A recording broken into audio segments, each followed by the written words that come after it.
Good morning, everyone. It's a great pleasure to be here today with all of you participants of the Blended Intensive Program. My name is Alberto Chines and I am a professor of the Rovigo Piano faculty. Let me first thank Professor Sabrina De Carlo for her invitation and for organizing this event with such care, as well as Professor Desires Cucuya and all my colleagues. I would also like to greet all the students and guest teachers who are joining us. Today, I'd like to share with you the story of a project that has been with me for the past few years. My piano transcription of the Igor Stravinsky's Rite of Spring, a work that began almost as a game and eventually became a permanent part of my concert repertoire. I'll talk about how it was born, why I felt the need to do it, what I discovered by studying such a complex piece, and finally, what place piano transcription can still have today in an age where everything is available to us with one click.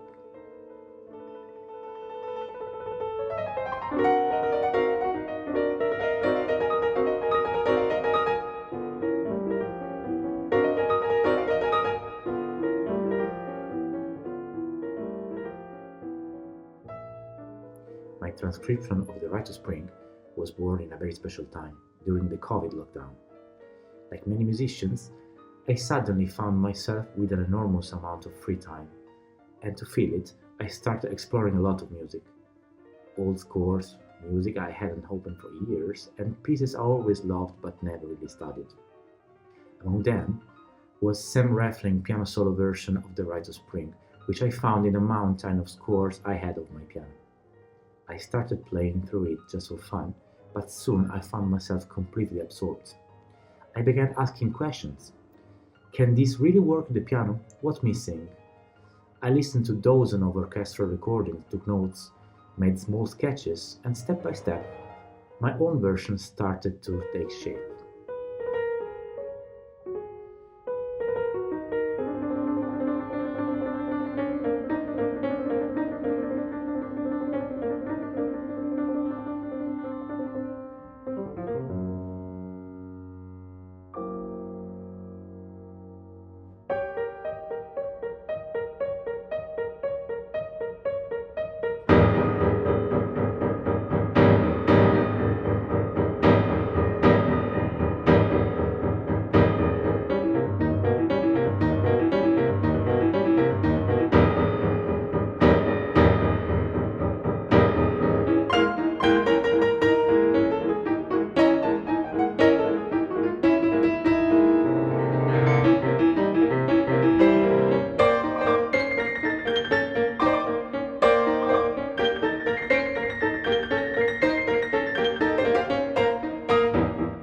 By the end of the lockdown, I realized I had gained a new and major addition to my repertoire, something quite rare and in a way very personal.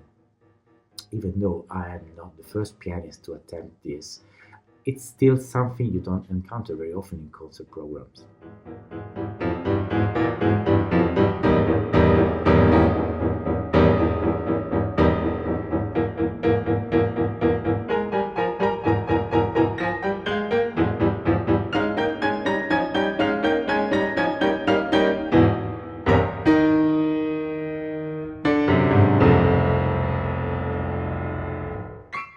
My first contact with this music, however, was anything but positive. When I was a teenager, a school friend gave me a CD of the Berlin Philharmoniker conducted by Karajan with the Rite of Spring and Apollon Musaget. At that time, not everything was a click away. If you wanted to hear something, you had to buy the record or go to a concert. I started the CD with great expectations, but after a few minutes I was horrified. To my young ears, The music sounded violent, chaotic, impossible to understand. So I put the CD back on the shelf and I didn't touch it again for years. Until one day, when I had a long flu and I had listened to every CD I owned, except that one, of course. So it was the moment to give it a second chance. And this time something changed. I began to feel curiosity, then fascination. And soon I realized that the Rite of Spring had become one of my favorite pieces ever, and still is today.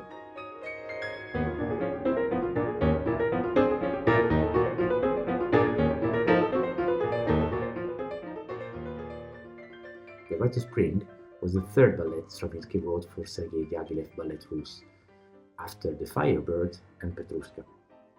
All three share some common elements: the use of Russian folk sources, the combination of arts, and the constant search for something new.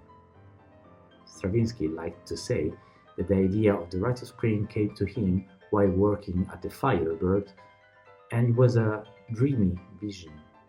I saw a young girl dancing herself to death in a pagan ritual to celebrate the arrival of spring.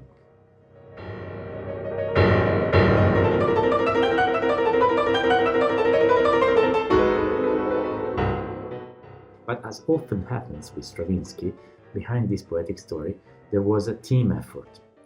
Diaghilev's idea of the noble savage, il buon selvaggio we say in Italian, which fascinated the Parisian public, the costumes and sets by Nikolai Ehrlich, and the choreography by Nijinsky, and of course Stravinsky's music.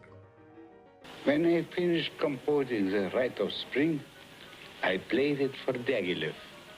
And I started to play him this chord, 59 times the same chord. Diaghilev was a little bit surprised. He didn't want to offend me. He asked me only one thing, which was very offending.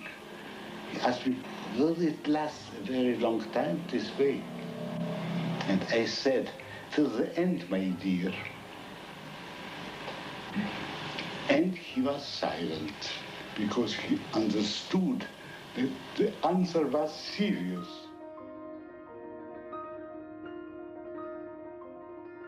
The premiere in Paris in 1913 is now legendary.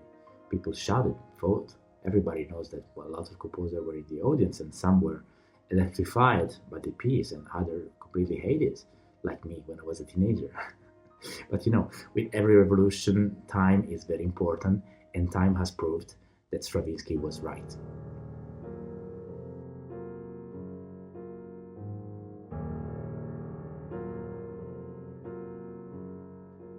Few people know that parts of the Rite of Spring are based on Lithuanian folk songs. Stravinsky owned a copy of a book by the Yushka brothers containing hundreds of old Lithuanian melodies called dainos, collected and transcribed from oral tradition.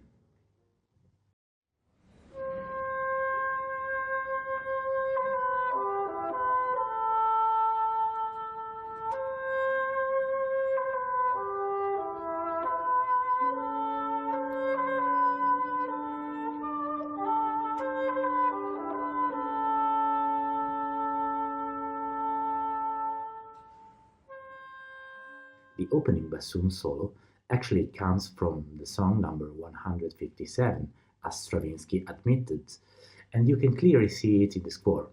He simply added some ornamentation and small vocal decoration typical of Lithuanian folk singing, where the voice breaks and slides between notes.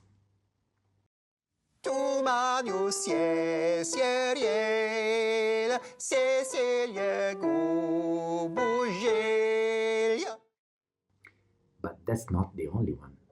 Several other dainos were used throughout the piece and often combined in complex ways.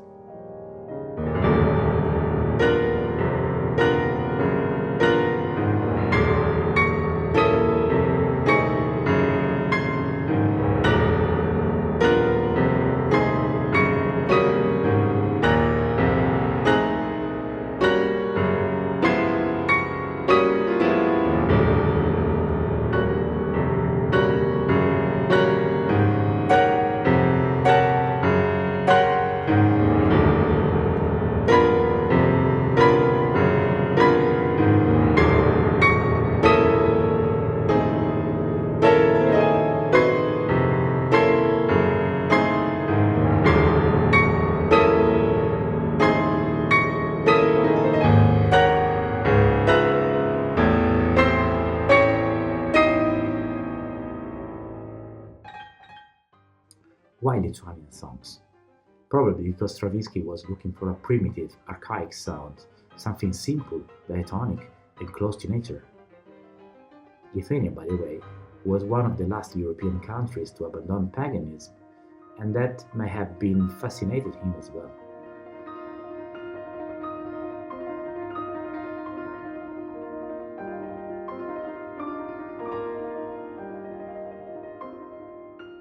There are only two major solo piano transcriptions before mine.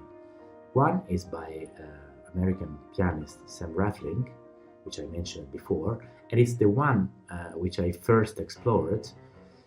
And the Rathling transcription is very good. It's very effective and everything is on its place, but a lot of material is missing. I find it a bit weak in many places. So the first instinct was for me to rewrite and rearrange many sections. The other one is by Russian pianist and composer Vladimir Layevskis, and probably has the opposite problem than Rathling. It's very full, it's very complex, and sometimes the incredible amount of notes makes very difficult for the pianist to obtain the speed and the power that the piece really requires, and it's extremely important to have. My own version then tries to find a third way, somewhere between those extremes, keeping the spirit and the energy of the original while making it truly pianistic. I wrote it for myself, so I intended to perform it. It was very important for me, the playability. And also, if you think that for a conductor it's already very difficult to decide what to highlight in the enormous complexity of a score like the Rite of Spring, for a pianist the problem is even bigger because you have to decide what to play and what to don't play. So it's a very huge process.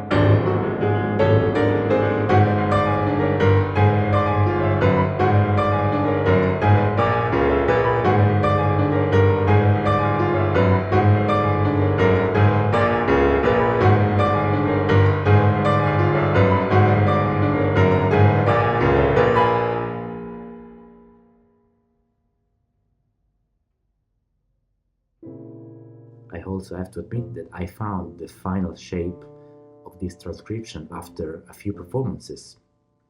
I tried the piece in concert a couple of times and I realized that something was still missing, so I continued the work. And now, after 20 performances, I can honestly say that it really works.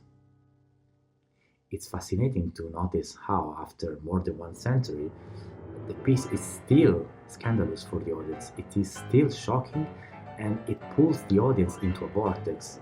I have to tell that it's extremely satisfying for the pianist to have the possibility to produce this incredible music only with 2 hands.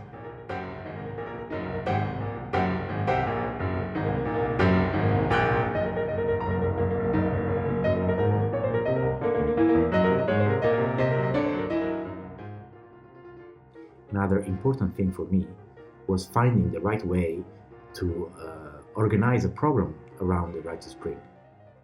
Programming is very important for me as an artist. I truly believe in the importance of selecting the right pieces, and for me, a good program is as important as a good performance. So, when coming to the Rite of Spring, I thought that a good idea was to present a program inspired by nature in many ways. I usually start my program with a selection I made of Paul Dukas' complete piano transcription of the famous opera by Jean-Philippe Rameau, Les Indes Galantes.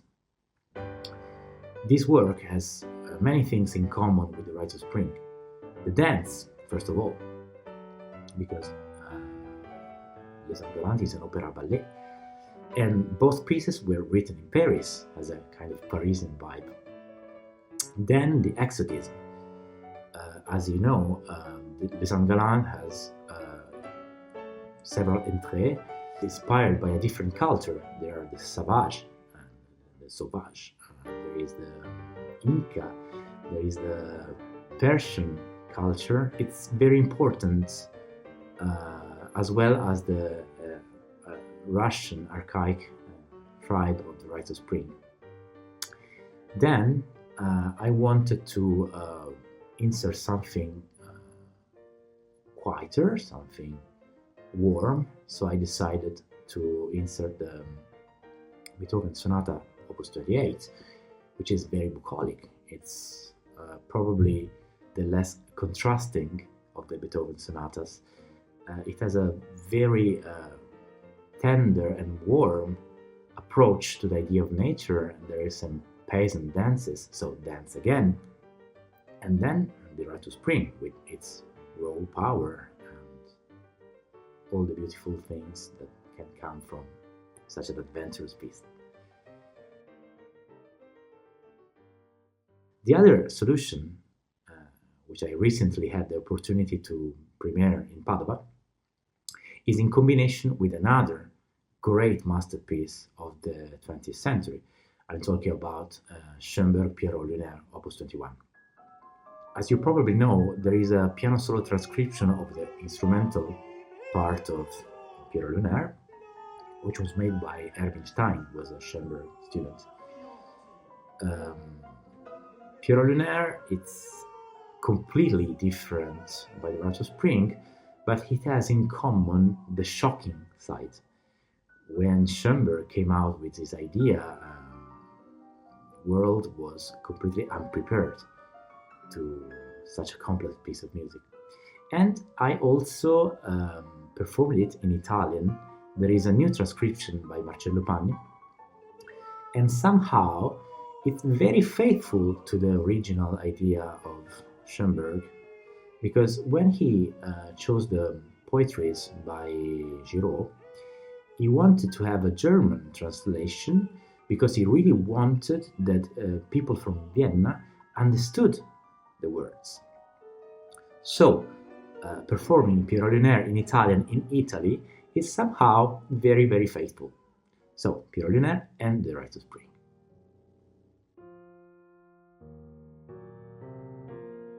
It's interesting for me to ask myself what is the role of a piano transcription in the modern days. Back in the 19th century, as you know, piano transcription was at the heart of musical life. Every house had a piano, and having a piano transcription was a way to explore a new piece and to know it, basically. If you think about Franz Liszt, which is probably the supreme example, he produced a large amount of piano transcription. Some of them was intended for concert use. He wrote basically from himself. He was a great pianist, and he was adding a lot of stuff to the original music to make it more spectacular, more effective from his point of view. While other transcriptions, like maybe the Bach organ works transcriptions, were closer to the original, to make it more accessible to people who didn't know it before. In modern times, composers have often used transcription as an artistic act, as a way to rethink and reinterpret the music of others. Let's think about the marvelous Darkness Visible by Thomas Adès, which was written after a lute song by John Dowland, a Renaissance composer.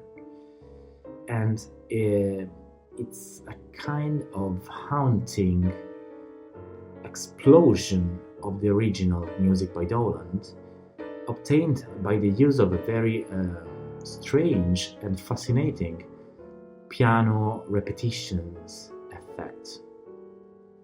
Darkness Visible is a piece that I played so many times in concert, and I always recommend to students when they want to have a first contact with something contemporary, which is also accessible and completely understandable, clear in its concept.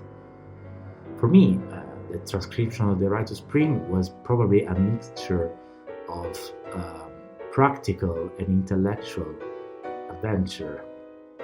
I wanted to enter the architecture of one of the most extraordinary works of the 20th century, and to understand it from the inside. It was extremely useful for me as a musician. I truly believe that every musician should try it at least once to describe something, because it teaches you to listen differently, to think differently, and to recreate music through your own voice. I wish everybody a great experience here at Vigo at the Blended Intensive Program. Thank you for being here. It's an honor for me to be part of it. Thank you.